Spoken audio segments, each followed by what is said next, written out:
find love at the center. There's not an easy set of instructions, numbered 1 through 7, or maybe 8. It's not always easy to find love at the center.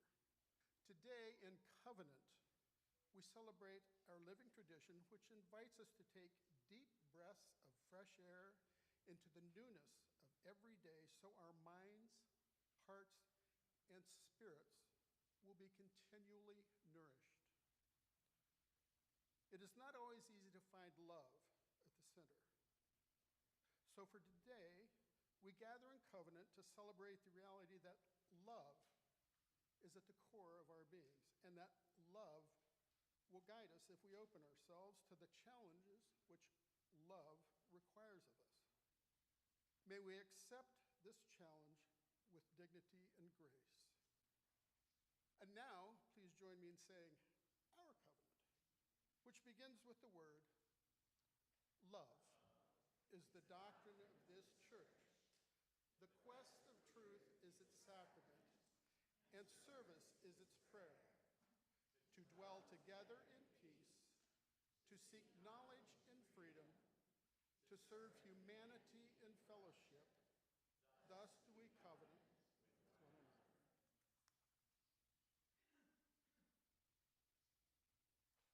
Our responsive reading this morning is number 439 in the Gray Hymnal. It is from Sophia Lyon-Faz, who was a religious educator in our tradition. Number 439, we gather in reverence. Please join in with me on the italicized text. We gather in reverence before the wonder of life, the wonder of this moment, the wonder of being together so close,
sympathy now and then, gather in hope, compassion and strength, gather to celebrate once again.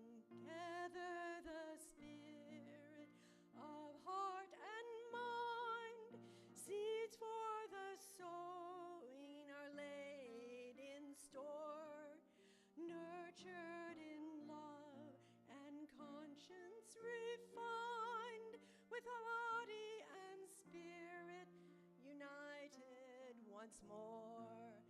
Gather in peace, gather in thanks, gather in sympathy now and then, gather in hope, compassion and strength, gather to celebrate once again. Gather the green, it all, drawn by the moon and fed by the sun, winter to spring and summer to fall, the chorus of life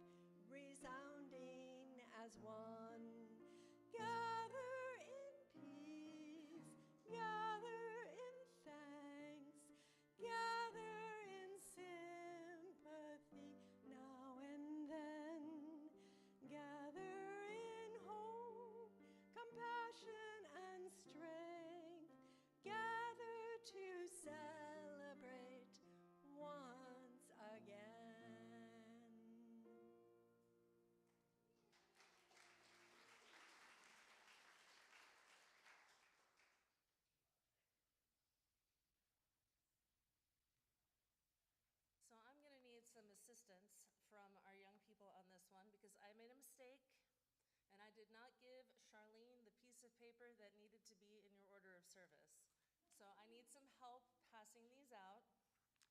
Come on, I need you. I'm serious. I really did screw this up. All right, some for you and some for you. Pass them out.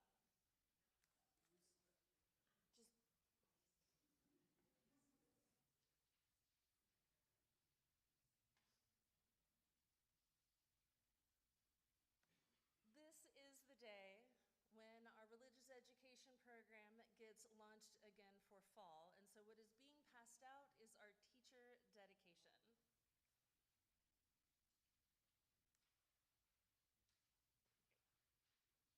And Gloria will come up here and help me with it once everybody has one.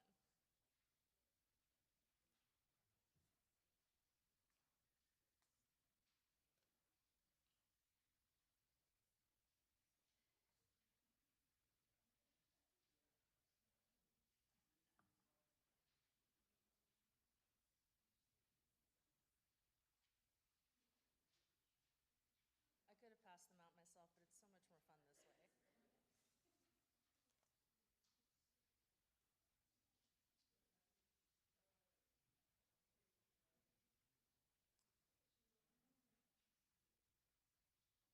All right, looks like we're still missing some in the corner over there. And we might need to get some back to the parlor as well. And you have one? Good.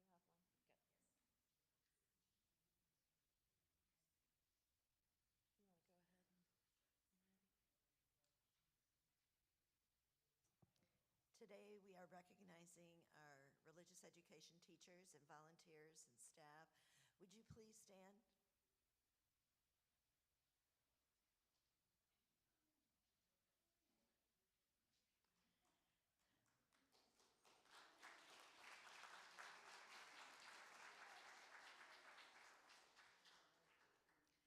This morning we thank you for your commitment to this church, to our values, and especially to our children and youth.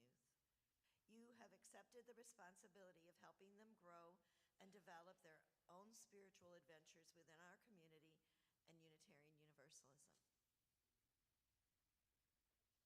We gratefully acknowledge the responsibility you have accepted, and we respect the commitment you have made. The time you spend teaching, caring for, and being with our children and youth is a special ministry. What you are doing is ministry.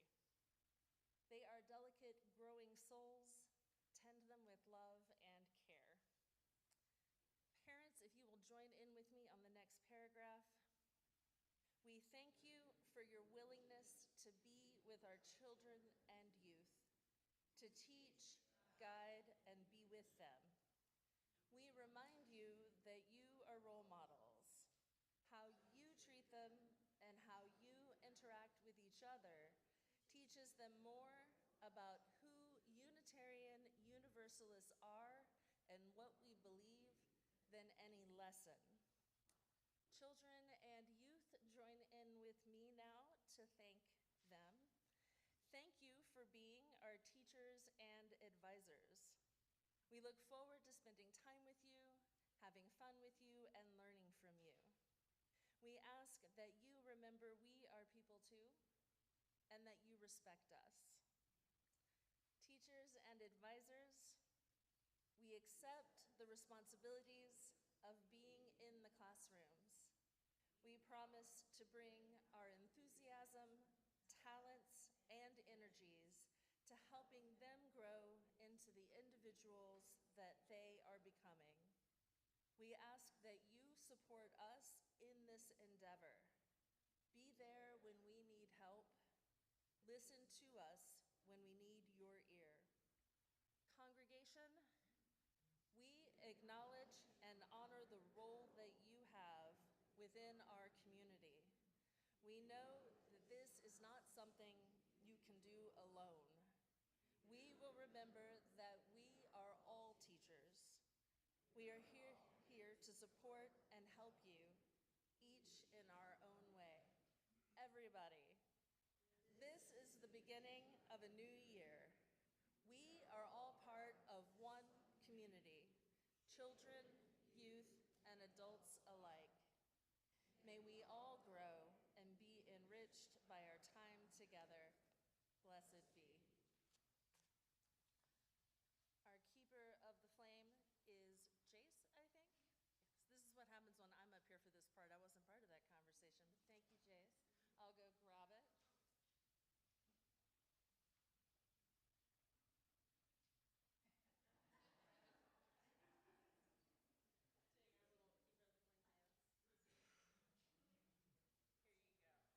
So please join me as we say, we pass this flame of religious freedom from generation to generation.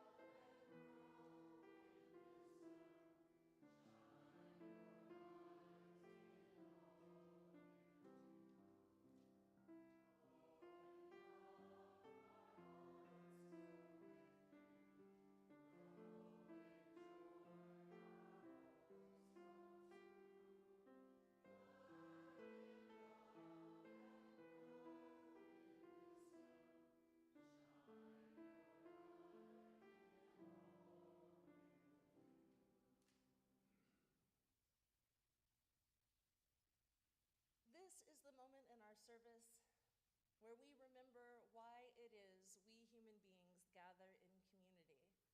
We gather to share our lives. We gather to share the ups and downs, our joys and our sorrows too, our celebrations and our worries, all of the things that make up our ordinary, day-to-day human lives. Because we know that we are not alone in these things. Others in this room have sorrowed. Others in this room have rejoiced. So whatever it is that you have brought today, whatever you've carried on your heart into this place, I invite you forward to light a candle, and we will help you hold it for this time we have together. If you would like a candle brought to you, please raise your hand, and we will bring you one.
Actually, I need 2 more.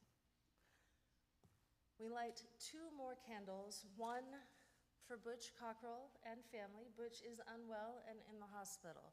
So reach out, call, and let him know that we are thinking of him, holding him in our hearts, and hoping for wellness and to see him here again soon. And we light one final candle for everyone who is not with us this morning, everyone who's traveling, who's away, who just is watching online and can't light their own candle. We will light one for you and hold your joys and sorrows in our heart as well. And now, will you please join with me in prayer? Spirit of life, in whom we live, move, and have our being, we gather this morning in gratitude, grateful for the gifts of companionship, for the gifts of beauty and music, of a breath of quiet in a breathlessly busy world. We gather also with worry for our lives, for the lives of those we love, and for all the hard things we see in our screens and hear in our ears, disasters from afar brought into our awareness every single day. May we remember always that both things are true, the joys uplifting us and the fears and anxieties weighing us down. From that place of joy and gratitude, may we draw courage from the brave and the bold places in our hearts. And from that place, may we find ourselves empowered to act to build something new. May we never cease to be moved by this beautiful, heartbreaking world. May we never cease to be moved to action, to draw love's circle ever wider, living out our dreams of justice and community care so that we and our world may be utterly transformed. Amen, and may it be so. Please remain seated for our meditation song, our sung prayer, Simple Gifts.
The reading this morning is by Adrienne Marie Brown. It's called Human's Core Function is Love. When we're engaged in acts of love, we humans are at our best and most resilient. The love and romance that makes us want to be better people. The love of children that makes us change our whole lives to meet their needs. The love of family that makes us drop everything to take care of them. The love of community that makes us work tirelessly with broken hearts. Perhaps humans' core function is love. Love leads us to observe in a much deeper way than any other emotion. If love were the central practice of a new generation of organizers and spiritual leaders, it would have a massive impact on what was considered organizing. If the goal was to increase the love rather than winning or dominating a constant opponent, I think we'd actually imagine liberation from constant oppression. We would suddenly be seeing everything we do, everyone we meet, not through the tactical eyes of war, but through the eyes of love. We would see that there's no such thing as a blank canvas, an empty land, or a new idea. But everywhere there is complex, ancient, fertile ground full of potential. We would understand that the strength of our movement is in the strength of our relationships, which could only be measured by their depth.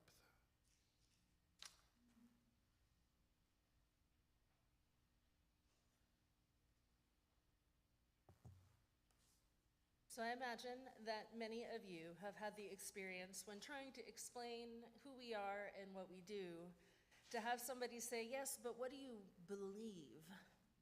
Do you believe in something? Or slightly worse in some ways, the person who says, yes, you're the folks who can believe whatever you want. And we know that neither of those things is actually true, not in either direction. Of course we know that. There are things we share, there are. And there are limits to what can actually find a home here, not because we want to be exclusionary, but because there are real incompatibilities. We are inherently pluralist, so beliefs that don't allow for that pluralism don't fit.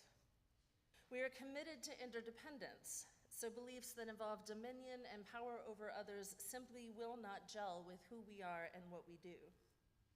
And so there are real differences and real variations in how we engage with faith traditions. And if we think of faith less in terms of doctrine and belief, and more in terms of faithfulness, of being committed, we are indeed a people of faith, and we do indeed share a common faith. We are without creed or doctrine, but we are not without commitment. And we're not really without belief, because I think if you cornered most of us, we would say in some form or fashion that we believe in love. Whatever else you bring into this place, you bring a capacity for wonder, for hope, and for love. And it's this capacity, this place where we can grow, where we can expand, that's the not very secret ingredient that holds us all together Sunday after Sunday. Ultimately, all that we do is grounded in love. And as many of you know, because I keep talking about it, we revised our denominational language this summer. And as a movement, as a national group, we wordsmithed it almost to death. We were all pretty exhausted at the end of this conversation. And I think there's a temptation to keep doing that, even with what's past, to keep looking at the phrasing and the order of the priorities. But now that it's a done deal, and it is what it is, and we have voted for what we have voted for, I'm finding that I'm interested all over again in what it actually feels like to try this on, to reorient ourselves, and how it's actually playing out for us. And now that I've tried it on for a while, I have some thoughts. I know that's a surprise to you all. A great deal of the language of our 7 principles is embedded in the new formulation in various form or ways. But there is a word in the new formulation that does not appear anywhere in the original. People have done word clouds of our hymnals, both of them, the gray and the teal. People have done word clouds of sermons and essays and lectures in our heritage, and this word appears again and again and again. But it's not in the 7 principles. It shows up in those songs and the readings and the essays and all those places and in our conversations. But it took the 2024 rewrite to center it and to place it at our core. Love. And love has long been a core tenet for us. It has long been the grounding of our covenants and a guiding star. It was central to our Christian roots. When we decentered that heritage to make room for other traditions and other sources of wisdom, I think our forebears understood that love remained at our core, but they didn't write it down quite that way. And it has kept bubbling up in everything that we do, especially when we draw on our Universalist foundations. But it took this rewrite to actually put those 4 letters on the page. And centering love changes how we engage with our principles. To ground justice in love renders it more compassionate. To ground our pluralism in love calls us to deep engagement instead of mere acceptance or tolerance. Generosity grounded in love becomes ongoing relationship and mutual aid, not mere charity. And it is love that calls us from feeling and thinking and being internal into acting and doing. Valerie Carr is an activist, a lawyer, and a writer, and she is grounded in her own Sikh faith, and she writes, "Love is more than a feeling. Love is a form of sweet labor, fierce, bloody, imperfect, and life-giving, a choice we make over and over again. If love is sweet labor, love can be taught, modeled, and practiced. This labor engages all our emotions. Joy is the gift of love. Grief is the price of love. Anger protects that which is loved. And when we think we have reached our limit, wonder is the act that returns us to love." At our best, we Unitarian Universalists are faithful to love. Love is our core commitment. And yes, I suppose you can say that we do believe in love, and it's right there in our covenant. Love is the doctrine of this church. There have been moments when we have failed in our faithfulness as a people. There are moments in our history of elitism, classism, sexism, racism. All the isms have appeared at some point in our history: colonialism, imperialism, ableism. But there are also moments when we have shined brightly, times when we were faithful, when we felt the call of love and responded to it, when our leaders, lay and clergy both, responded to the call of love and went to Selma, when some of our leaders went down before Selma. We've had our peace preachers, the abolitionists, the suffragists, all those forebearers who said, well, if God loves us all, we'd better get to work and do the same. And they rolled up their sleeves and they did get to work. Love still calls us to expansive definitions of ourselves and our communities. And love calls us to build bridges. And right now, at this particular political moment, our commitment to love and to communities of love is absolutely essential. We are living in uncertain, tenuous times, and probably every era has felt that way to those who live in it. Politically and economically, personally and collectively, many things in our society feel as if they were built on shifting sands. In such times, it's very human to want to retrench. It's an ordinary impulse to seek safety, to seek security. And like just about all of our human impulses, it has the possibility to move us in multiple moral directions. In the case of our current political morass, it is being harnessed for evil. Many of us have heard the anti-Haitian trash that actually made it all the way to the debate stage. And this obviously manufactured trash has been peddled by people who know that they are spreading lies. Schools have had to shut down, and city buildings and hospitals. Last month, armed members of Blood Tribe, a white supremacist group, marched in Ohio, and their leaders have attempted to speak at city events. In the past several years, the nastiest elements of the American political landscape have felt quite free to express themselves publicly and forcefully. They have felt that instability and uncertainty was an opportunity to come out of the woodwork. They have been able to claim increasing territory in political spaces and emboldened to claim spaces in our public squares. This is, of course, vile, and it's getting worse day by day as candidates for political office are amplifying these racist and fascist messages. This is not a group that needs me to tell them to vote their values. I know that you do so, and I know that you will continue to do so. As a faith tradition, we have long been committed to the democratic process as a good in itself for a long time, Electoral politics are one of the ways that plays out. But I do sometimes need to remind myself, so I suspect some of you also need to be reminded that we are called to deeper work.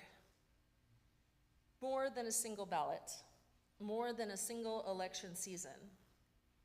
We are called to contribute to a greater culture of democracy, freedom, and loving care in our communities. We are not called to simply hold the line for democratic processes. Though we are indeed called to that, we are also called to build networks of care. We are called to infuse the systems of our world with justice and compassion. We are called always to meet the moment with love.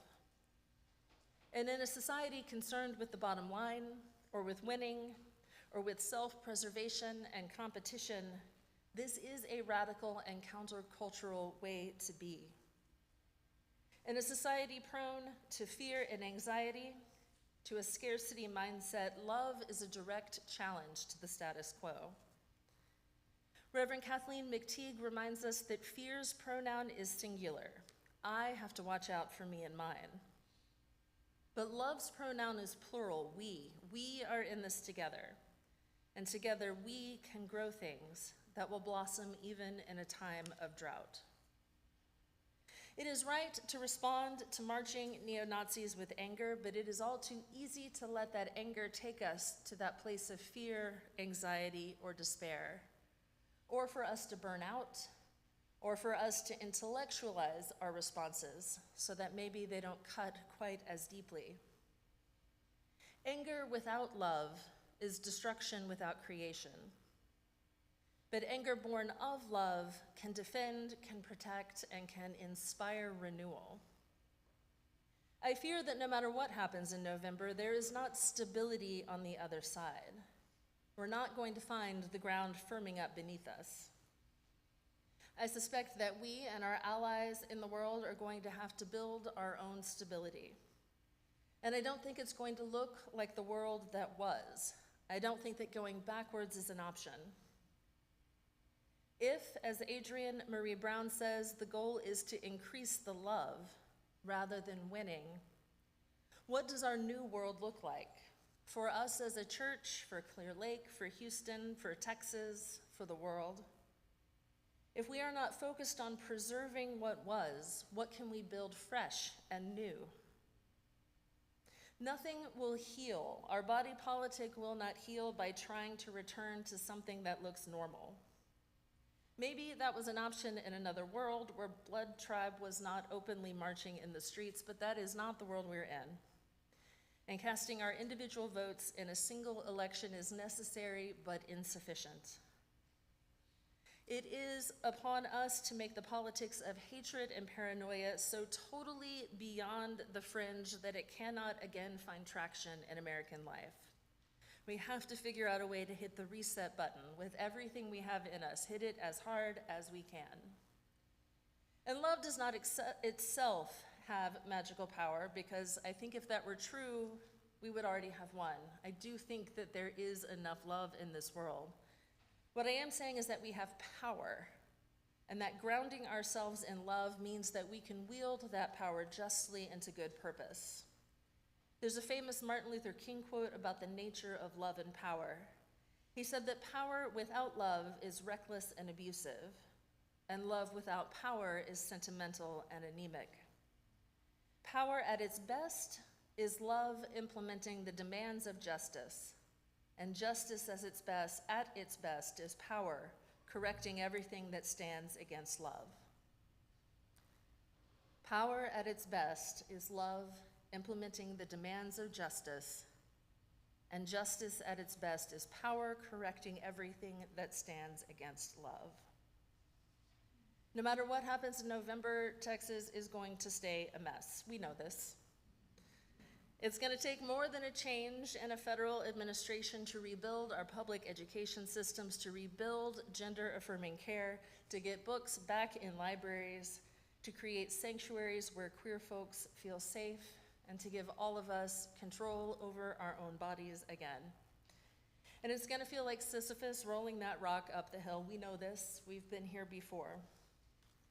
But we need to remember that we are empowered by our faith, and that we don't have to play by the rules laid out by communities that developed their rules in fear or scarcity, defensive guarding against the other. We don't have to play by rules that come out of hatred and bigotry. We are fueled by our commitment to love and our commitment to our values of justice and independence and pluralism and, yes, transformation and equity and generosity too. We can make a conscious choice to bring them in, to invite love into the center. We can choose to open ourselves to the power inherent in being faithful to love, so that we can then carry that power out into the world.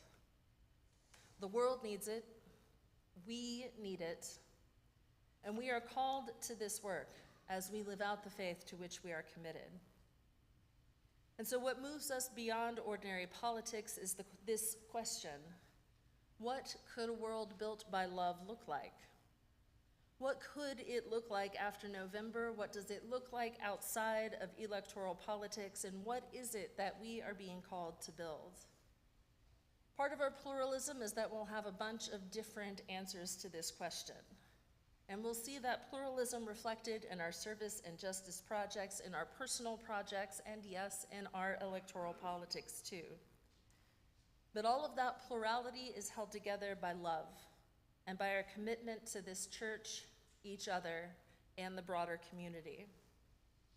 So amid all the anger and fear and confusion of this election season, let us attempt to find that grounding within us, that still place inside of us with the ability to point us towards something else, something better, something long-lasting and true, because that is what will keep us moving forward, being grounded and empowered by love. Amen, and may it be so.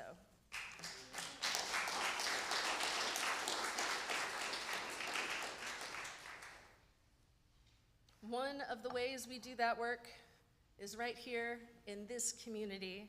And so this is the moment where we practice gratitude for our own abundance and generosity through giving to support the work of this community here and outside its walls.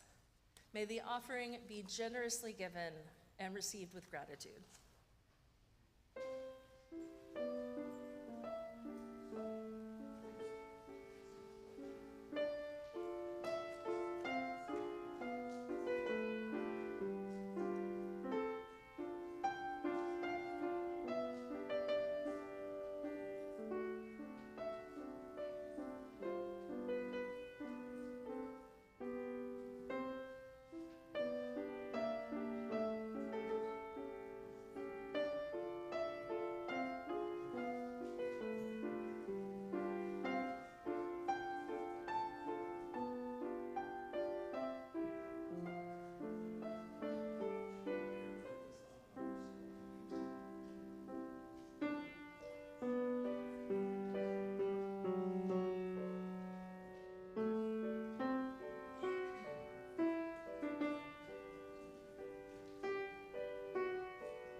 Thank you, Bohan.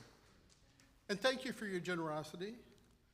Please join me in saying, "This gift from the abundance of my life blesses me, our ministries, and the world." And now it's time for some announcements. After today's service, family members, Bring your appetite for a delightful family potluck lunch. Join us at 12:30 in Cockrell Hall for a fun-filled gathering. While the children play and are cared for, the adults can engage in meaningful discussions about raising and supporting kids in our lives. Don't miss out on this perfect blend of food, fun, and parenting insights. And if you didn't bring anything for the potluck today, don't worry. You're still welcome to come. Childcare is available. We're looking for a few people to help out with our 2 donation beds out in the garden, which provide fresh produce to local food banks. We also need someone to give Jane Malin a hand with our 2 tall geriatric beds. That's all of us, I think. Jane's super excited to teach anyone who's interested in how to garden, so it's a great chance to learn if you're new to it. And if you've ever seen her gardens, you would know she's the one that can teach you. If you're interested or want to learn more, reach out to Jane at orchidfam@swbl.net, or you can talk to her. Right over, I'm sorry, what? That's right, she's right over here, so you can just talk to her afterwards. That's easier than trying to remember an email address. And don't forget, we've got a garden work day coming up this Saturday, September 21st at 8:30 a.m. Come by and join us for a couple hours. We'd love to see you there. And be sure to join us for the congregational meeting next Sunday, September 22nd. We'll take a short break after the service and start the meeting up at around 12:15. The agenda will be announced soon. And this slide is not quite right. It is true, the next Young Adult Night will be Saturday, September 21st from 7 to 9, but they're going to be doing a craft night. So it's not a game night, it's a craft night. If you're crafty, please bring something to work on for yourself, and if you can, bring something for another person to work on as well. Some ready-to-go craft projects will be available as well. Bring an apron, big shirt, or wear clothes that you don't mind getting messy. See you there. Any questions? Please contact the BAUUC office at 281-488-2001. And now through October 21st, art created by the artist in Sue Brown's Wednesday art class will be on display in Cockrell Hall. You'll be seeing paintings of various styles and subjects by the women who paint together every week at Sue's studio in Dickinson.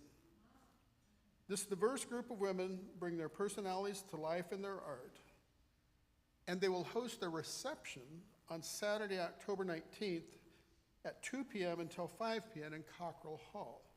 All are welcome. I'm going to let Sonia Hernandez come up and talk about this next one. Come on up, Sonia.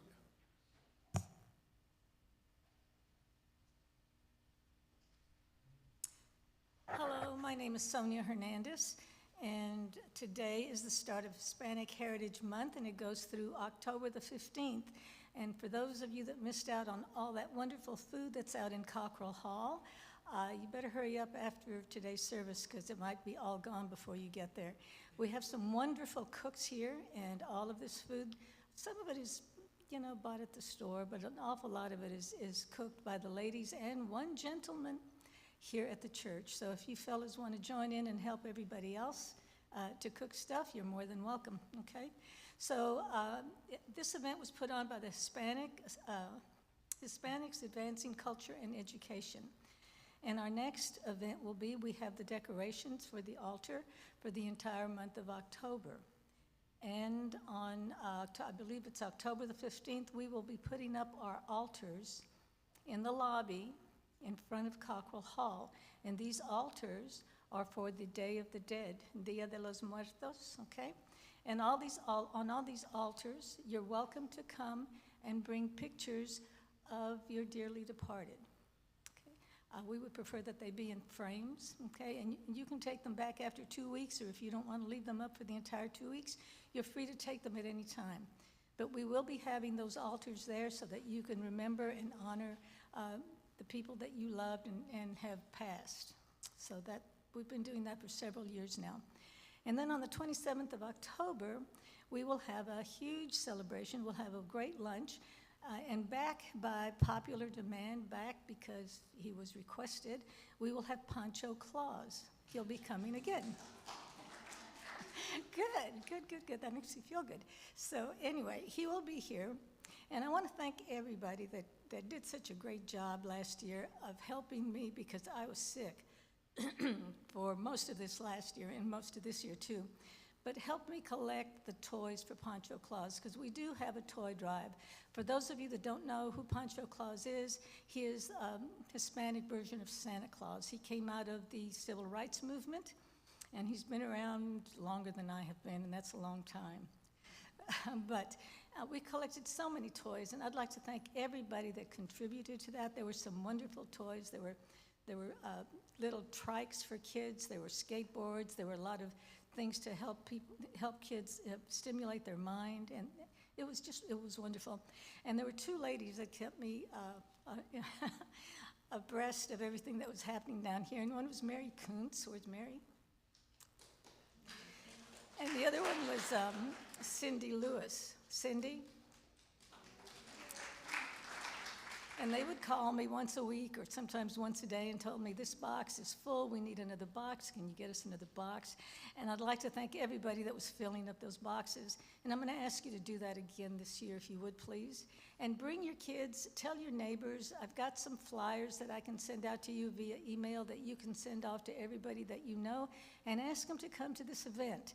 Last year, it was covered by all 3 TV stations here in Houston. And I'd like to see that happen again. It's great publicity for the church, okay?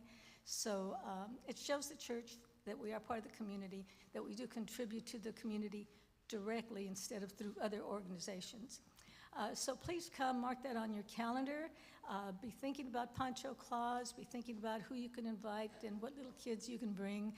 Whether you like the little kid or not, they might like Pancho Claus, okay? Thank you.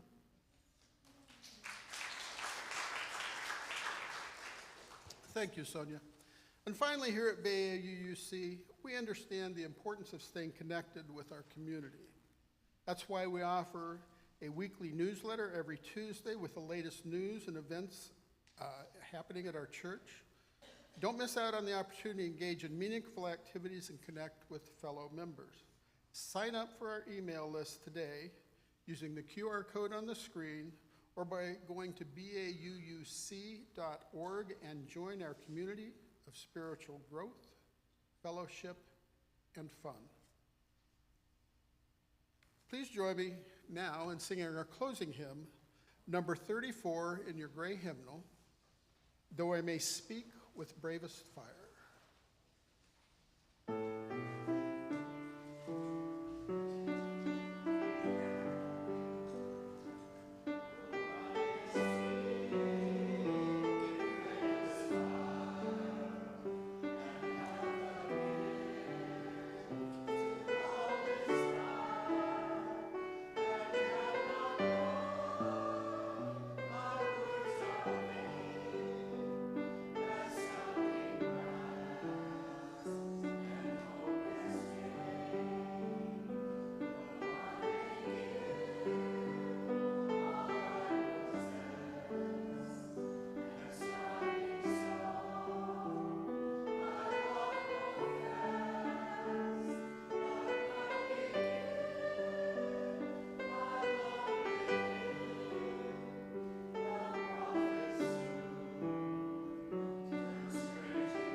May the love in your hearts be your North Star. May it empower you and guide you, not just through the election season, but through all that is our lives. Go in love and go in peace, and blessed be.